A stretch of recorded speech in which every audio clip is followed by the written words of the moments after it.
Boa noite a todos, amados irmãos. Mais uma vez, esses preciosos momentos onde nós podemos meditar e conhecer mais da Palavra de Deus, onde nós podemos nos aprofundar, sermos alimentados, fortalecidos cada dia mais e mais, sendo santificados pela Palavra do Senhor e a cada dia nos tornando mais semelhantes ao nosso bondoso e Senhor e Salvador Jesus Cristo. Antes de mais nada, vamos orar. Pai bendito, agradecemos mais uma vez por essa maravilhosa oportunidade de darmos sequência aos nossos estudos na Tua Palavra, e para isso nós rogamos que o Senhor esteja nos capacitando a compreender e nos ajudando, nos fortalecendo para que possamos viver a Tua Palavra. Se conosco, em nome de Jesus Cristo. Amém. O texto de hoje se encontra em Mateus capítulo 9, verso 1 ao verso 8. Mateus 9, verso 1 ao 8. Entrando Jesus num barco, passou para o outro lado e foi para a sua própria cidade. Eis que lhe trouxeram um paralítico deitado num leito. Vendo-lhes a fé, Jesus disse ao paralítico: Tem bom ânimo, filho, estão perdoados os teus pecados. Mas alguns escribas diziam consigo: Este blasfema. Jesus, porém, conhecendo-lhes os pensamentos, disse: Por que cogitais o mal no vosso coração? Pois qual é mais fácil dizer: Estão perdoados os teus pecados? Ou dizer: Levanta-te e anda? Ora, para que saibais que o Filho do Homem tem sobre a terra autoridade para perdoar pecados, disse então ao paralítico: Levanta-te, toma o teu leito e vai para a tua casa. E levantando-se, partiu para a sua casa. Vendo isso, as multidões, possuídas de temor, glorificaram a Deus, que dera tal autoridade aos homens. Com um toque de mão, Jesus limpa o leproso. Sem o mais leve toque, ele cura ali o servo do centurião. E assim não para. O Senhor demonstra o seu poder absoluto ali, acalmando os ventos e as ondas. Além do mais, não é só sobre o universo físico que ele tem o poder, também até os demônios se lhe submetem, porque ele é o Todo-Poderoso. E assim eles obedecem à sua vontade, como nós vimos ali quando aquele homem de Gadara estava ali possuído por aquela legião, e o Senhor lhe foi favorável. Atravessou o mar somente para ir lá salvar aquele perdido, aquele estrangeiro, e assim o Senhor liberta daquela situação tão trágica, como nós vimos anteriormente. No entanto, todos esses benefícios concedidos aos filhos de Deus ali, aos filhos do homem, não atingem a raiz do problema. E qual que é a raiz do problema? A raiz do problema, a corrupção humana, o mal que separa o homem do Criador, o pecado. E nesse texto nós vemos exemplificando isso. Há uma cura, mas antes dessa cura, o Senhor menciona algumas palavras interessantes sobre a questão do pecado. Então, os relatos bíblicos nos revelam que nosso Senhor tinha uma moradinha em Cafarnaum. Provavelmente você deve perguntar, mas como assim foi para sua casa, né? Para sua própria cidade? Marcos 2, verso 1 e Mateus 4, verso 13 nos falam disso. O nosso Senhor tinha provavelmente uma residência, uma casa em Cafarnaum, onde ele ficava em alguns momentos. As notícias de que ele estava na cidade atraíram rapidamente uma grandiosa multidão. E foi ali, em meio àquela multidão, que foi chegando ali de forma tranquila, vagarosa, um paralítico sendo carregado ali, então, por seus 4 amigos, que, tendo em vista a dificuldade de se chegar ali perante o Senhor Jesus, tiveram sabedoria e engenharam ali um plano. Vamos tirar algumas telhas e descê-lo, né, ali do telhado, bem na frente onde ele está. calcularam então onde Jesus estava dentro da casa, tiraram as telhas e desceram ali aquele seu amigo que estava acamado. Então, entre a multidão se encontrava também os fariseus e os escribas, aqueles doutores da época que ficavam ali verificando e tentando achar algum erro, alguma falha em Jesus para acusá-lo. E cada qual vindo ali da Galiléia, da Judéia, alguns vieram até mesmo em Jerusalém, e o mestre começa então a proferir a mensagem, ele ensina, e aquelas pessoas vão buscando além do ensino também a cura, também várias outras necessidades que o mestre, que o nosso Senhor Jesus lhe supria.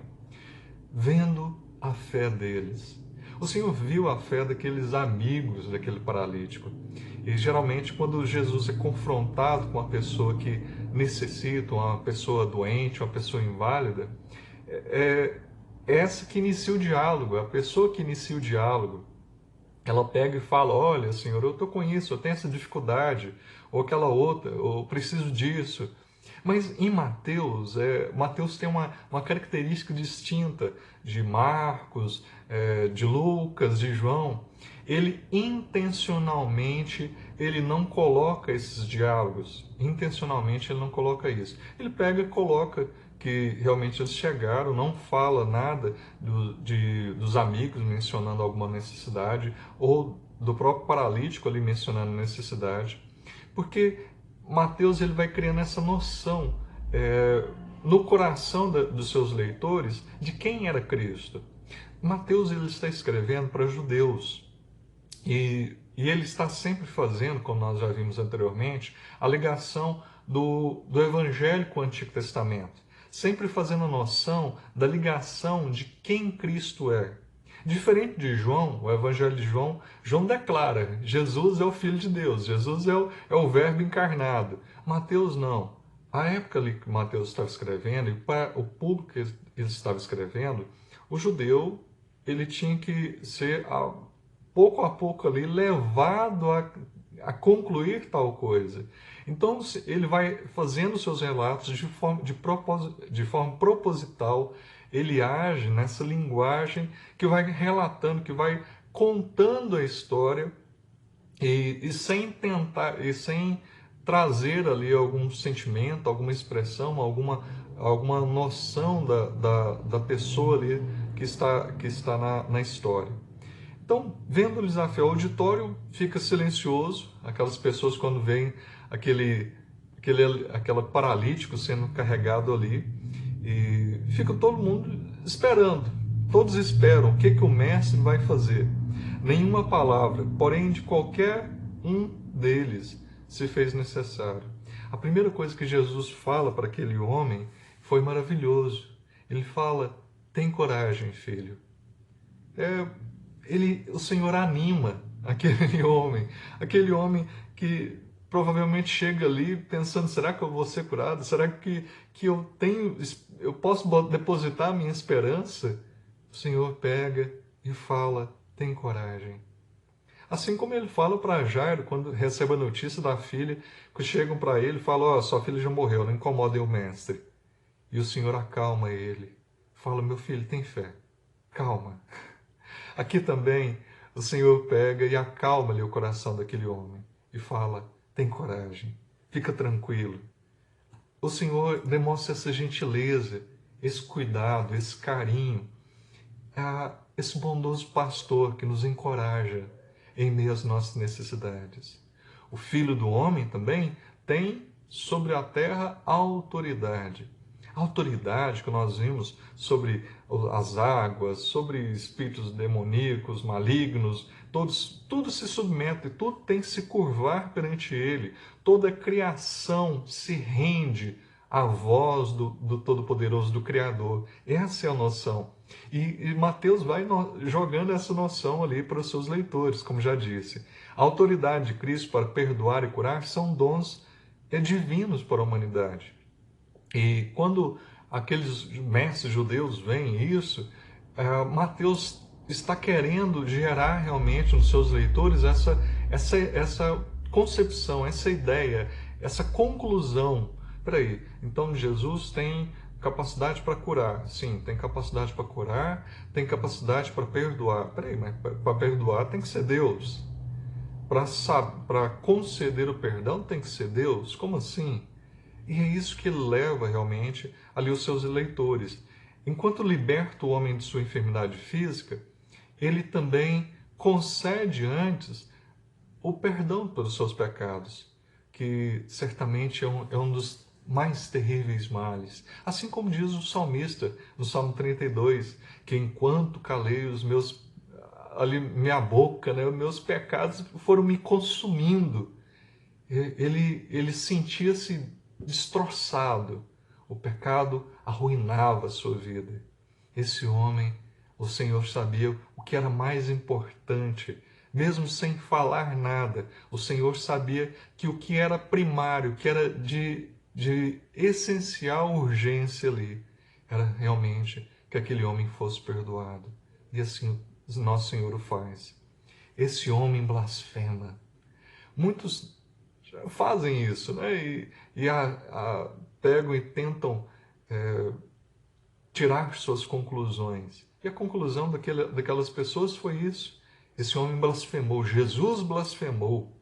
Jesus, ao dizer ao paralítico, seus pecados estão perdoados, está reivindicando então para si uma prerrogativa, uma capacidade, um direito que é de Deus. Uma de duas coisas estava ali relacionada. Então, os judeus analisaram, peraí, ou Jesus, por implicação, é o que ele diz ser, Deus, ou então ele está blasfemando, no sentido de que ele injustamente reivindicou ali a prerrogativa, o ser Deus. Os escribas e os fariseus, eles optaram pela alternativa B, de que ele estava blasfemando, que ele estava requerendo para si a autoridade divina que ele não possuía. Eles tiveram essa conclusão. Mas o Senhor pega e fala, peraí, o que é mais fácil? Curar ou perdoar? Tanto uma coisa quanto a outra são prerrogativas divinas. Tanto uma coisa quanto a outra são realmente algo que o homem natural não pode fazer de forma alguma. Mas nós percebemos que as duas são sanadas na pessoa do nosso Senhor. Tanto Cristo ali concede a cura, mas ele perdoa. É certo que o perdão não foi algo fácil, a cruz não foi barata de forma alguma. A cruz não nos foi barata. A cruz foi um alto preço terrível, onde o nosso Senhor e Salvador se rendeu ali para sofrer em nosso lugar, sofrer toda a condenação, sofrer todo o jugo, o peso do nosso pecado sobre si, para que tivéssemos então o perdão dos nossos pecados. Jesus conhecendo-lhes os pensamentos. O nosso Senhor não é, como sabemos, qualquer um. O nosso Senhor é aquele que sonda, que perscruta, que conhece o mais íntimo dos corações. E o Senhor conhecia os corações daqueles homens. Salmo 139, ele conhecia os pensamentos deles. João 2, 25, 21, 17. O Senhor sabia o que se passava no íntimo. Todas as coisas estão descobertas aos olhos daquele a quem nós temos que prestar contas. Está escrito que Deus, por meio de Cristo Jesus, julgará os segredos dos homens. Romanos 2,16. Deveríamos, então, a cada dia, agradecer a Deus que o sangue de Cristo nos purifica de todo pecado. Deveríamos sempre clamar, as palavras dos meus lábios, o meditar do meu coração sejam agradáveis à tua presença, Senhor, rocha minha e redentor meu. Salmo 19, verso 14. Nós deveríamos estarmos rendidos ao Senhor e clamando o seu favor, reconhecendo quem Ele é de fato. Não criando, especulando, mas reconhecendo pelos fatos, pela revelação, pelo que nos é revelado. Então concluamos, como os primeiros leitores de Mateus concluíram, de quem, afinal de contas, Cristo era. E ele levantou-se e foi para casa. E ele levantou-se e foi para casa.